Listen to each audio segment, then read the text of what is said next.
নমস্কার, উপাসনাঘরে সবাইকে স্বাগত। আজকে আমি মহাভারতের কিছু কথা আপনাদেরকে শোনাব। কুরুক্ষেত্রের যুদ্ধের প্রাক্কালে দুই বিরোধী পক্ষ কৌরব ও পাণ্ডব সমস্ত ভারতবর্ষের সেরা যোদ্ধাদের সমবেত করেছে। কৌরবদের পক্ষে ছিলেন ভীষ্ম, দ্রোণ, কর্ণ ও দুর্যোধন এবং পাণ্ডবদের পক্ষে ছিলেন যুধিষ্ঠির, ভীম, অর্জুন, নকুল ও সহদেব। এই যুদ্ধের মূল উদ্দেশ্য ছিল ধর্মকে প্রতিষ্ঠা করা এবং অধর্মকে বিনাশ করা। যুদ্ধের প্রথম দিনেই অর্জুন সবাইকে দেখে শঙ্কিত হয়ে পড়লেন। যুদ্ধক্ষেত্রে দাঁড়িয়ে তিনি দেখলেন তার প্রিয় আত্মীয়, শিক্ষক, বন্ধু বান্ধব সবাইকে তিনি কিভাবে হত্যা করলেন।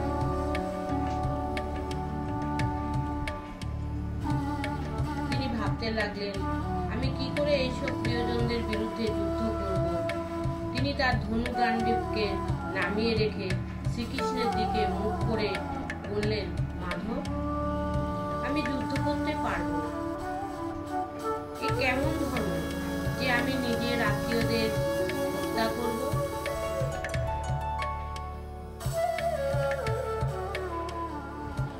শ্রীকৃষ্ণ, যিনি অর্জুনের সারথি ছিলেন, শান্ত স্বরে বললেন, পার্থ, এ সময়ে তোমার দুর্বলতা শোভা পায় না। তুমি যদি নিজের ধর্ম পালন না করো তবে তুমি পাপ করবে, কিন্তু অর্জুনের মনে তখনও দ্বিধা ছিল। এই সময় শ্রীকৃষ্ণ তার বিশাল মহাবিশ্বরূপ উদ্ভাসিত হলো। তার অঙ্গ থেকে অগণিত সূর্যের মতো আলো বিচ্ছুরিত হতে লাগলো। তার মুখ থেকে অগণিত দেবতা, রাক্ষস, মানব, পশু পাখি এবং অন্যান্য জীবজন্তু বের হচ্ছিল। তার মুখে পৃথিবীর সকল অস্তিত্ব মিশে যাচ্ছিল। এই ভয়ঙ্কর এবং মন্ত্রমুগ্ধকর দৃশ্য দেখে অর্জুন স্তম্ভিত হয়ে পড়লেন।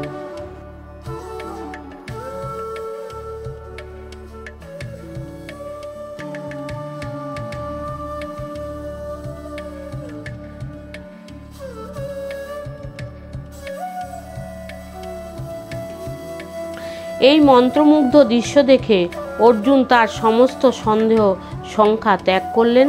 তিনি দৃঢ় প্রতিজ্ঞা হলেন, এই যুদ্ধক্ষেত্রে নিজের ধর্ম পালন করতে প্রস্তুত হলেন। তিনি শ্রীকৃষ্ণের কাছে প্রার্থনা করলেন, মাধব, আপনি আমাকে যে শিক্ষা দিলেন তা আমি স্মরণ রাখব। আমার জীবনে এই মন্ত্র আমার পথ প্রদর্শন হবে। শ্রীকৃষ্ণ বললেন, পার্থ, এই বিশ্বরূপ কেবলমাত্র তোমার জন্য প্রদর্শিত হয়েছে যাতে তুমি তোমার ধর্ম বুঝতে পারো। তুমি যে কেবলমাত্র শরীর নয়, আত্মাও, তা জানো। মৃত্যুর কোনো অস্তিত্ব নেই, আত্মা অমর, আত্মার কোনো মরণ নাই। তোমার কর্তব্য হলো ধর্ম প্রতিষ্ঠা করা।